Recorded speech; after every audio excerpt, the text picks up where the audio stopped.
Black Hole de Charles Barnes y Uzumaki de Junji Ito comparten un mensaje claro: la adolescencia es un territorio extraño y amenazante.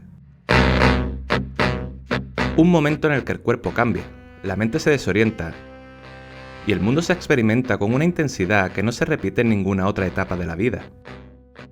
El cine, la literatura y el cómic han explorado este proceso de muchas maneras. Desde It, con su retrato de la infancia perdida y el miedo a la vida adulta, hasta Carrie, donde el terror se convierte en una metáfora sobre los cambios a un nuevo cuerpo. It Follows, por su parte, reinterpreta la adolescencia como una amenaza latente marcada por la sexualidad, las enfermedades de transmisión sexual y el fin de la inocencia. En el cómic, dos obras destacan por su enfoque a la adolescencia desde el horror: Black Hole, o Agujero Negro en su traducción al español, y Uzumaki. Ambas utilizan un recurso particularmente efectivo para narrar este tránsito: el body horror. El también denominado horror corporal es un subgénero de terror donde la deformidad y la transformación del cuerpo se convierten en el eje del miedo. Su máximo exponente es David Cronenberg, con películas como Rabbit, La Mosca o El almuerzo desnudo, adaptación de la obra homónima de Burroughs, donde el cuerpo se convierte en una metáfora de la adicción y la psicosis. También ha sido usada para explorar la ruptura de la identidad, como en Possession de Andrzej Zulawski y más recientemente en La Sustancia, que emplea la degeneración corporal para hablar del miedo a envejecer. El body horror es un lenguaje versátil, capaz de reflejar ansiedades colectivas y temores profundos. Sin embargo, aunque ambas obras comparten elementos, en su ejecución son diferentes. En Agujero Negro, Barnes lo utiliza para hablar del sexo o el miedo a la vida adulta, y en el caso de Uzumaki, para hablar sobre los traumas colectivos de la guerra. En la ficción, la adolescencia suele representarse como un despertar, un viaje hacia la identidad, el deseo y la sexualidad. Pero en Black Hole, este tránsito no es una metáfora, es una mutación literal.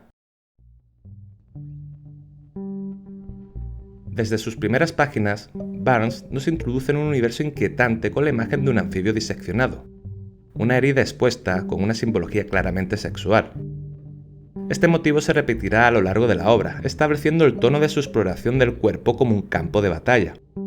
La historia sigue a un grupo de adolescentes que contraen una extraña enfermedad de transmisión sexual. Pero aquí, el contagio no solo deja cicatrices invisibles, transforma la carne. Cada mutación es única, pero el destino de todos es el mismo. Convertidos en parias, los jóvenes buscan refugio en los márgenes de la sociedad, en un bosque que, al principio, parece un santuario, un lugar donde pueden ser ellos mismos sin miedo al rechazo. Sin embargo, lo que empieza como un refugio se convierte en un microcosmos violento. La metáfora es clara: el paso de la adolescencia a la vida adulta es un proceso brutal. Black Hole transforma este tránsito en una pesadilla de horror corporal, donde el miedo se filtra lentamente desde dentro hacia afuera hasta que cuerpo y mente se vuelven irreconocibles. Si en Black Hole la mutación es una metáfora del despertar sexual, en Uzumaki la transformación es una condena. Un destino inevitable. Junji Ito nos sumerge en un horror sin escapatoria a través de los ojos de Kairi, su protagonista.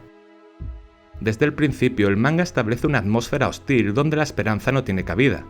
Más que preguntarnos si los personajes lograrán salvarse, el verdadero suspense radica en cómo y cuánto tiempo podrán resistir. Aquí, el horror se manifiesta en la espiral, un símbolo que se repite obsesivamente hasta convertirse en una fuerza ineludible. A pesar de la distancia cultural y geográfica entre el Seattle de Black Hole y el ficticio pueblo de Uzumaki, ambas historias comparten un fuerte sentido del lugar. En ambos casos, el entorno no es solo un escenario, sino un personaje en sí mismo. En Uzumaki, el pueblo parece un espacio seguro hasta que la espiral se manifiesta. El horror de Uzumaki no es solo corporal, sino existencial. Es el miedo a un destino del que no se puede huir, la idea de que los errores del pasado se repiten. Ese trasfondo se vincula con los horrores de la Segunda Guerra Mundial, y en especial los traumas de Hiroshima y Nagasaki. En el capítulo El Faro Negro, la luz de un faro derrite a los habitantes del pueblo, reduciéndolos a sombras calcinadas, unas imágenes inquietantemente similares a las víctimas de los bombardeos atómicos. Ito combina el body horror con otro subgénero, el horror cósmico. Como en los relatos de Lovecraft, el verdadero terror en Uzumaki proviene de lo incomprensible. No hay un villano al que derrotar, No hay una lógica que entender, solo una fuerza inhumana e impasible que arrastra a los personajes hacia la locura. Este tipo de horror ha sido explorado en otras obras: La niebla de Stephen King, La cosa de John Carpenter o The Terror, donde una expedición ártica se enfrenta a un destino inevitable. Incluso True Detective emplea un simbolismo similar para evocar la sensación de que el mal es algo más grande que nosotros. Este horror es cósmico y fatalista. La propia naturaleza se vuelve contra la humanidad. Esta idea está profundamente arraigada en la cultura japonesa, desde Godzilla hasta los relatos sobre desastres naturales y radiación. Sus imágenes de edificios colapsados, ciudades devoradas y paisajes deformados evocan abiertamente las fotografías de Hiroshima tras la bomba atómica. Y de los traumas de la guerra a una ansiedad por el despertar sexual, Black Hole representa un terror social. Los personajes se deforman físicamente y son marginados, pero siguen siendo humanos. Más allá del miedo a la transformación, lo que realmente pesa es la exclusión. El body horror en estos cómics funciona como un espejo de las ansiedades colectivas. Black Hole, con su estética underground y su ritmo pausado, sumerge al lector en una pesadilla introspectiva sobre la adolescencia. Mientras Uzumaki, con su narrativa vertiginosa y su espiral infinita, nos arrastra a un terror que no ofrece escapatoria. Ambas obras comparten una verdad incómoda: el miedo a un cambio irreversible. Porque al final, el body horror nos recuerda que no hay marcha atrás. La transformación llega, y con ella, la certeza de que nunca volveremos a ser lo mismo.